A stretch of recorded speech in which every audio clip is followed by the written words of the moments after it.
वबरकातुहू। क्या हाल है दोस्तों, उम्मीद बखैर आफियत होंगे। तो आप समझ गए होंगे थंबनेल से कि हम आपको एक इंतहाई अहम बात बताने वाले हैं, ट्रिक बताने वाले हैं, जिसके ज़रिए से आपके आइंदा आने वाले जो इम्तिहान हैं, वो जो पेपर्स हैं और जो टेस्ट हैं, वो बिल्कुल आसान हो जाएंगे।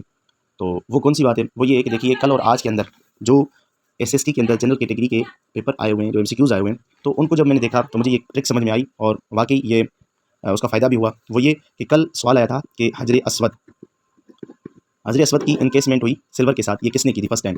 तो उसका जवाब था अब्दुल्ला बिन ज़ुबैर।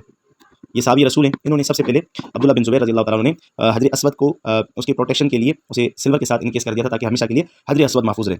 ठीक है, तो ये कल सवाल आया था इवनिंग के टाइम, यानी 2 मई, second time SST general category में सवाल आया था। इसी तरह दूसरा सवाल था हज़रत खदीजा हुज़ूर पाक सल्लल्लाहु अलैहि वसल्लम के निकाह में कितना अरसा रही? तो उसका सही जवाब था 25 साल, यानी 25 साल सैयदा खदीजा हुज़ूर सल्लल्लाहु अलैहि वसल्लम के मुबारक निकाह में रही। उसके बाद आपका 619 में विसाल हो गया।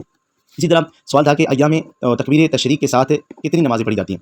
ठीक है, तकबीर तशरीक के साथ कितनी नमाज़ें पढ़ी जाती हैं? तो उसका सही जवाब था 23 नमाज़ें पढ़ी जाती हैं। ठीक है, तो ये जब मैंने देखा तो मेरी आदत है और आपके साथ शेयर करता हूँ, आप भी इसको ट्राई करें ताकि आपको फ़ायदा होगा। उमूमन ये होता है कि हम पास पेपर उठाते हैं और पास पेपर में से जो सही वो होगा, ऑप्शन होगा, वो हमने याद कर लिया। ठीक है, मसलन जैसे हज़रत जैसे हमने याद किया हज़रत असवद की इनकेसमेंट फर्स्ट टाइम हज़रत अब्दुल्ला बिन ज़ुबैर ने की। हालांकि या इसी तरह हज़रत खदीजा के लिए सवाल है, खदीजा कितना अरसा हुज़ूर के साथ रही? 25 साल, तो फिर हमने ये याद कर लिया। हालांकि तरीक़ेकार ये है कि जब भी आप पास पेपर उठाएं, किसी भी सब्जेक्ट का आप पास पेपर उठाते हैं, तो उसके अंदर जो सवाल है तो लामोला वो किसी चैप्टर से होगा, वो किसी टॉपिक से होगा और वो किसी जो ना स्पेसिफिक टॉपिक से ज़रूर वो रिलेटेड होगा। तो आप क्या करें, 2 मिनट निकालें। अगर आप वाकई टेस्ट से अच्छे नंबरों के साथ पास करना चाहते हैं, तो आप ऐसा करें, 2 मिनट निकालें, उस टॉपिक को चंद और उससे रिलेटेड जो ना जो इंतहाई अहम है, वो आप क्या कर लें, वो देख लें। तो फिर ये होगा कि आइंदा आने वाले टेस्टों में ज़रूर उसमें से कोई ना कोई सवाल आएगा।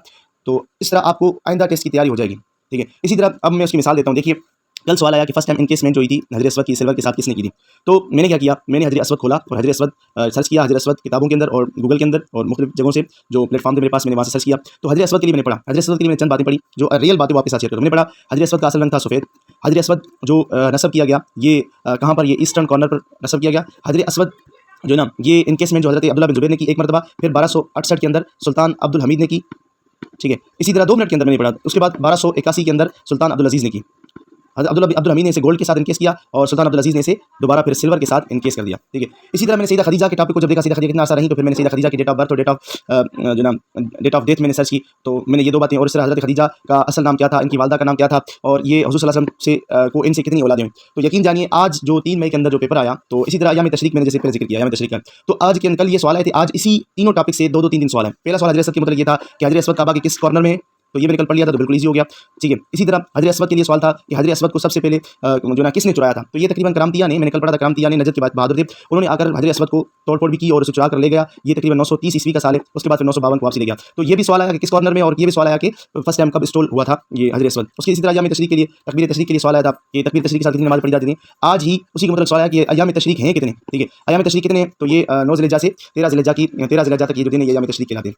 इसी तरह हज़रत खदीजा कुबरा रज़ियल्लाहु तआला के लिए कल सवाल आया था कितना अरसा रही। इसी तरह हज़रत खदीजा के लिए आज के दिन में 2 सवाल आए। एक, हज़रत खदीजा को हुज़ूर सल्लल्लाहु अलैहि वसल्लम को जो औलाद थी, वो किसके अलावा सारी औलाद हज़रत खदीजा से थी। तो हज़रत इब्राहीम के लिए मैंने इस पर मुकम्मल सॉल्व किया है। आज का पेपर 3 मई का 2024 एसएससी जनरल कैटेगरी का। तो हज़रत इब्राहीम जो हज़रत मारिया किब्तिया से थे, इनके अलावा हुज़ूर सल्लल्लाहु अलैहि वसल्लम की सारी औलाद हज़रत खदीजा से थी। इसी तरह हज़रत खदीजा के लिए सवाल आया आज के पेपर में 3 मई की इवनिंग शिफ्ट में आया कि मॉर्निंग शिफ्ट में, हज़रत खदीजा रज़ियल्लाहु अन्हा की वालिदा का नाम क्या था? फातिमा बिन्ते ज़ायदा।